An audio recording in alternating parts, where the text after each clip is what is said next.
इसमें पार्ट 2 में मैं दिखाऊंगी आपको, कुछ डेफिनेशन दूंगी। सबसे पहले डेफिनेशन ये रहेगी range of linear transformation. Linear transformation का परिसर, रेंज मतलब उसका परिसर क्या होता है। तो रेंज मीन्स उसका परास। तो यहाँ पर देखिए यू और एफ और वी ओवर एफ दो वेक्टर स्पेस हैं। एफ आपकी मैपिंग यू से वी पर एक लीनियर ट्रांसफॉर्मेशन रेखिक रूपांतरण दे रखी है। तो यहाँ पर यू और वी मैंने दो सब सेट बना लिए हैं वेक्टर स्पेस के। तो यहाँ यू के वे सभी एलिमेंट्स, ध्यान दीजिए यू के सभी एलिमेंट्स की इमेज होती है। तो यू के सभी एलिमेंट माना ये दो एलिमेंट्स की इमेज ये हो रही है और ये।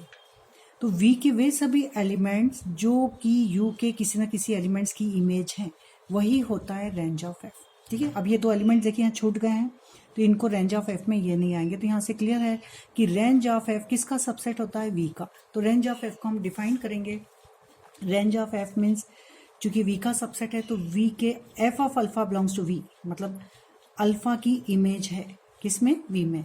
तो वे सभी इमेज जो कि किसी न किसी अवयव के इमेज है। तो F of alpha belongs to V where alpha belongs to you.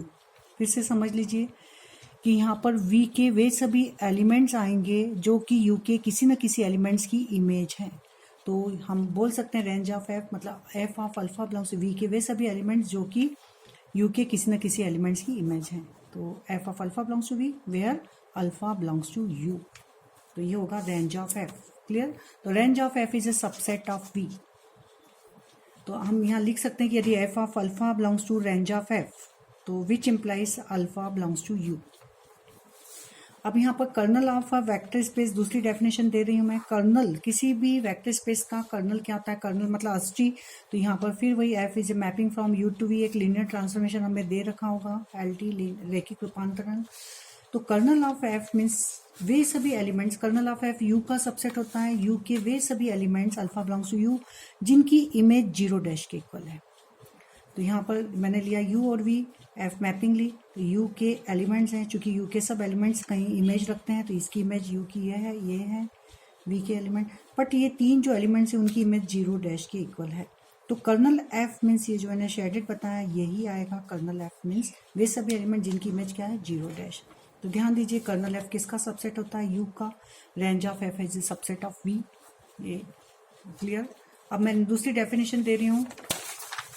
Kernel of, एक थ्योरम है जब छोटी सी कि kernel of homomorphism is a subspace of U और एफ। तो आपके समाकारिता का जो कर्नल है या होमोमॉर्फिज्म मैंने बताया, लीनियर ट्रांसफॉर्मेशन को भी कहेंगे, रेखिक रूपांतरण का कर्नल जो होता है वो यू और एफ का सब स्पेस होता है। ये तो भी प्रूव करा हमने, कर्नल मीन्स यू और एफ का सबसेट होता है, उसी का सब स्पेस भी बताना है। सब स्पेस की आपने थ्योरम नेसेसरी एंड सफिशिएंट कर ली है कि यदि a b belongs to F and alpha beta belongs to W तो a alpha plus B beta belongs to W, तो डब्ल्यू को हम कहते हैं सब स्पेस। यहाँ पर मुझे कर्नल को सब स्पेस बताना है तो मैं लूंगी a b belongs to F and alpha beta belongs to kernel. तो मुझे बताना रहेगा कि ए alpha plus B beta belongs to kernel. चूंकि कर्नल में एलिमेंट जब भी होगा जब उसकी एफ इमेज जीरो डैश के बराबर हो। तो यहाँ पर चूंकि alpha beta belongs to kernel ये दे रखा है हमें, तो इसका मतलब एफ इमेज अल्फा की जीरो डैश, बीटा की भी एफ इमेज जीरो डैश। ये कर्नल को मैंने डिफाइन कर दिया है। Kernel of F means U के वे सभी एलिमेंट जिनकी इमेज जीरो डैश है। यहाँ जीरो डैश किसका identity element, zero dash is a zero elements of V. Zero elements of V लिखेंगे यहाँ पर। तो अब यहाँ पर मैं कंसीडर करा F of A alpha plus B beta, इसको हम लिख सकते हैं A F of alpha plus B F of beta. क्यों लिखा है, क्योंकि एफ हमें लीनियर ट्रांसफॉर्मेशन दे रखा है, एफ होमोमॉर्फिज्म हमें दे रखा है। Homomorphism means linear transformation. तो इसको मैंने ये करा। अब एफ ऑफ अल्फा में जीरो डैश, चूंकि F alpha belongs to kernel तो इसकी इमेज जीरो डैश के इक्वल, बीटा बिलोंग्स टू भी कर्नल तो उसकी एफ इमेज भी जीरो डैश यहाँ रखा, और a zero dash equal to zero dash linear transformation की प्रॉपर्टी। सब रीजन लिखते जाएंगे। तो b zero dash and zero dash plus zero dash equal to zero dash. तो इस तरह से हमने देखा कि ए अल्फा प्लस बी बीटा की एफ इमेज जीरो डैश के इक्वल है, means A alpha plus B beta जो एलिमेंट्स है वो कर्नल में बिलोंग्स हुआ। तो kernel means U over F का सब स्पेस हुआ।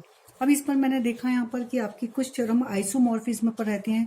तो यदि दो सेट आइसोमॉर्फिक होते हैं तो उनके बीच में मीन्स यदि U इज आइसोमॉर्फिक, देखिए आइसोमॉर्फिक का नोटेशन ये रहता है V। दो सेट को हमें यदि बताना है कि वो एक दूसरे के तुल्यकारी हैं, तो तुल्यकारी होने के लिए हमें एक मैपिंग को डिफाइन करना पड़ती है। F is a mapping from U to V. इस एफ को हमें बताना पड़ता है तुल्यकारिता, इस एफ को हम बताना पड़ता है आइसोमॉर्फिज्म।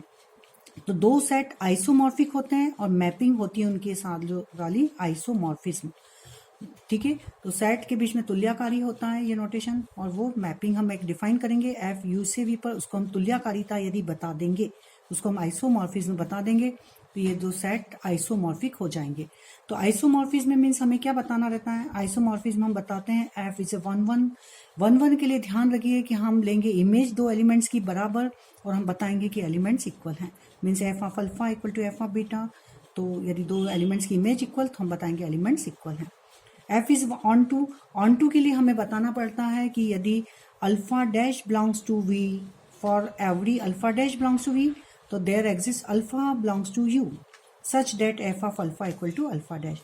मतलब अल्फा, प्रत्येक alpha dash belongs to V के लिए एक elements alpha belongs to U इस प्रकार है कि अल्फा एफ ऑफ अल्फा बराबर अल्फा डैश। तो इस तरह से आपका ये ऑन टू हो जाएगा। फिर थर्ड हमें बताना पड़ेगा F is a linear. Linear मतलब मैंने लीनियर की प्रॉपर्टी अभी बताई है। लीनियर ट्रांसफॉर्मेशन मीन्स एज के अंदर बताएंगे कि एफ ऑफ ए